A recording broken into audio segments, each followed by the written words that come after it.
Alright, I'm going to try to give you a small tip on how to run a cable to an electrical box. In case you don't have power to it and you want to just add a line to it. As you notice, I marked it with a pencil just to give me a guide. Now to cut out this piece of sheetrock so I can run a cable, you can use a sheetrock knife or sheetrock blade. The key to this is you got to cut it on an angle. Don't just cut it straight up and down. Cut it on an angle. See how much of an angle I have? On one side. I'll do one side like that. The other side I'll use a knife.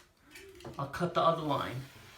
Once I have that done, I'll show you the reason why you need to cut this on an angle, so that you can reuse that piece of sheetrock without actually removing it. So let me do that and I'll get back to you. Okay, now that I have it cut with the saw on one side, blade with the other side, now what I can do is just pop it up. See how you get the access to it? Take a look at it. Now this works only where you have an empty cavity, so you can run your cable. So you run your cable, you bring it back down. Now because you cut this on an angle, it won't come further than the flush part. I put a little screw so I can pull it back down. So it's there. So you don't have to put no backup lumber. Now all you do is hold this down, longer screw, hold it down. You could tape it, finish it off, and it's done. You don't have to put, like I said, a piece of lumber and use screws. The piece is there. This piece, this side is holding up from the paper on top. And just because it's on an angle, it won't fall down. It'll stay up. It'll just jam itself in there. So that's one way of running some cable without going crazy, putting anything extra work into it. Now if you want to go this way, you're going to hit the studs. Now instead of cutting a big hole and drilling through the studs, you can just notch the studs. Just a little bit, just so the cable can run through it. But I advise, make sure you put one of these on. These protect the cable. So if you run a cable past a stud, there's a stud here, make sure you cover it. So if somebody wants to put a screw, they won't go through the wire. So these are, I believe they're called wire protectors. Just put them in between. That way you don't have to drill through every single stud. You just run them on the bottom of the stud. Just notch it just enough so it's flush, so when you put the sheetrock, it won't interfere. But put these on. Okay, I guess I'll show you this part as well. If you come to a stud or a joist, what I do is I notch it out just enough to run some cable. So this is just a sample. You run the cable. Now the reason why you notch it out is because you don't want to have a lump there when you put the sheetrock back. So you got to check your codes of where you live, how deep you can cut. But I believe 1/8 of an inch to 1/4 of an inch is allowable, being that the floor is 10 inches lumber.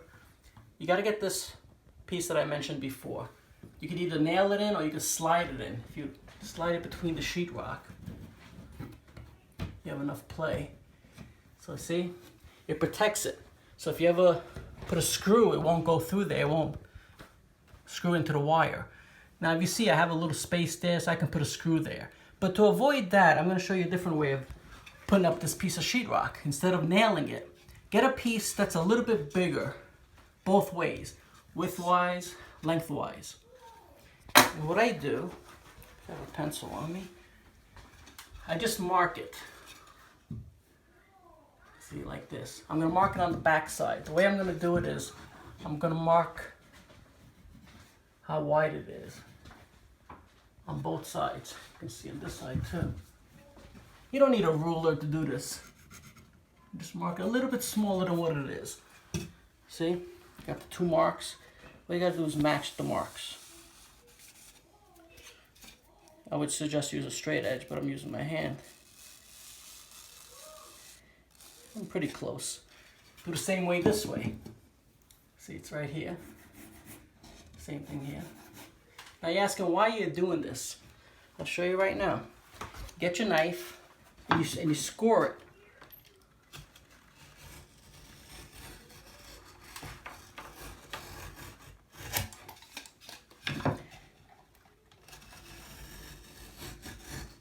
This takes a little practice because sometimes you might make it too big, too small.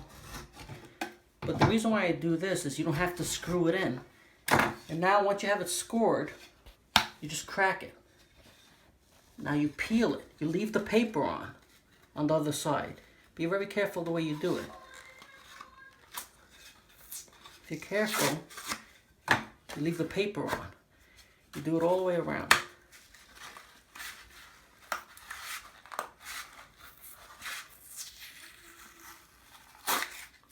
Okay, get the two ends, screw it, peel it.